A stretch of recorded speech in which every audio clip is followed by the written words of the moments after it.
the mysterious death and divine burial of Moses. The death of Moses wasn't just an end.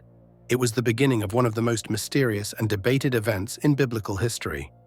Moses, the man who spoke to God face to face, whose hands held the stone tablets carved by divine fire, died alone on a mountain.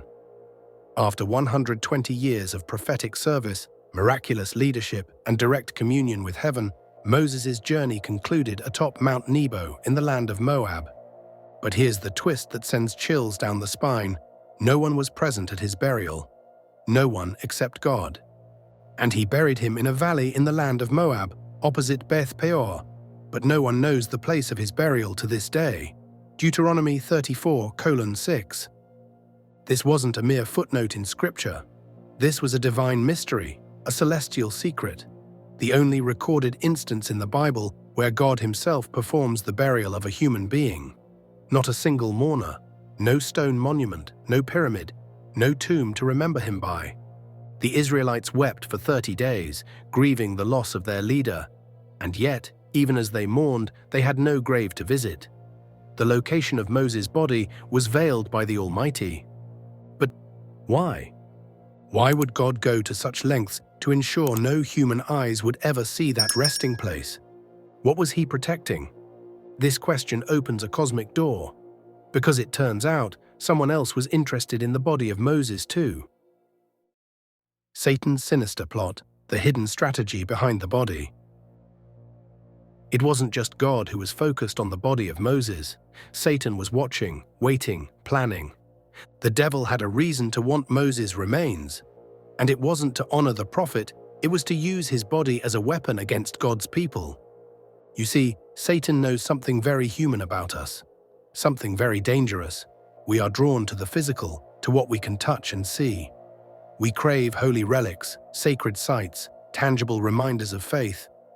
But often, that craving leads us away from God, not toward Him. Had the Israelites known where Moses was buried, it would have only been a matter of time before that place became a shrine. Think of the emotional connection. Moses wasn't just a leader, he was their deliverer. He brought them out of slavery. He split the Red Sea. He stood between them and the wrath of God. His name carried unimaginable reverence.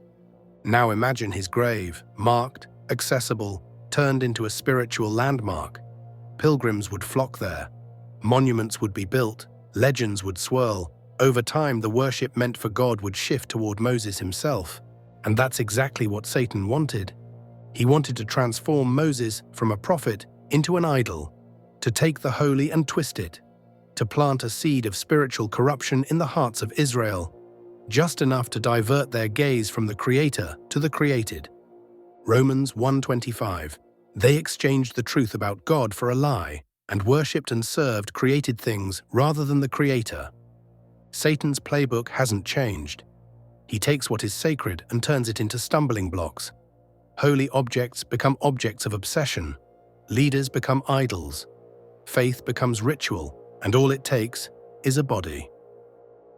Michael the Archangel versus Satan, a battle beyond the veil. Now we enter a realm unseen by human eyes, a realm of angelic warfare, where spiritual forces battle for influence over souls and legacies.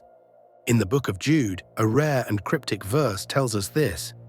But Michael the Archangel, when he disputed with the devil and argued about the body of Moses, did not dare pronounce against him a railing judgment, but said, "The Lord rebuke you." Jude 1:9.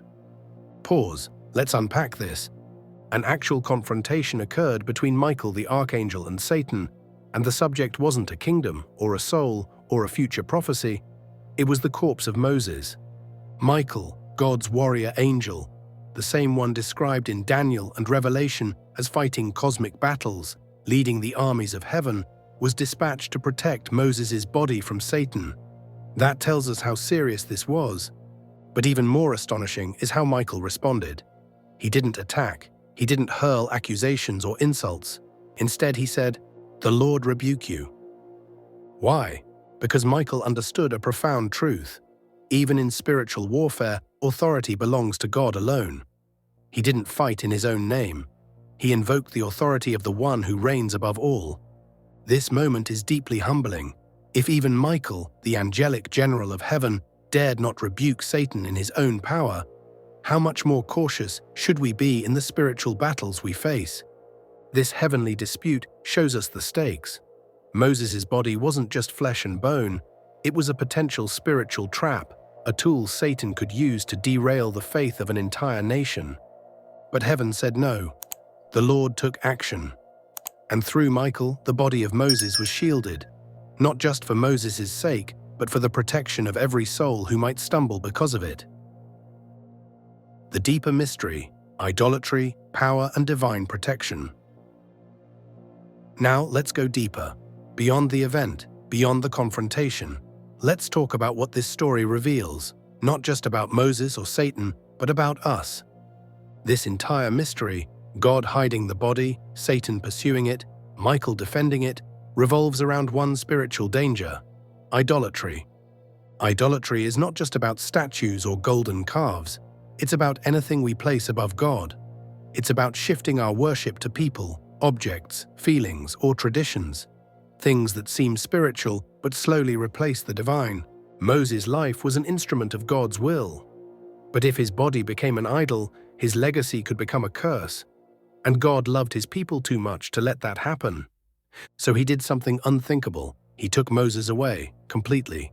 He left no trace, no relic, no tombstone, nothing that could be turned into an idol.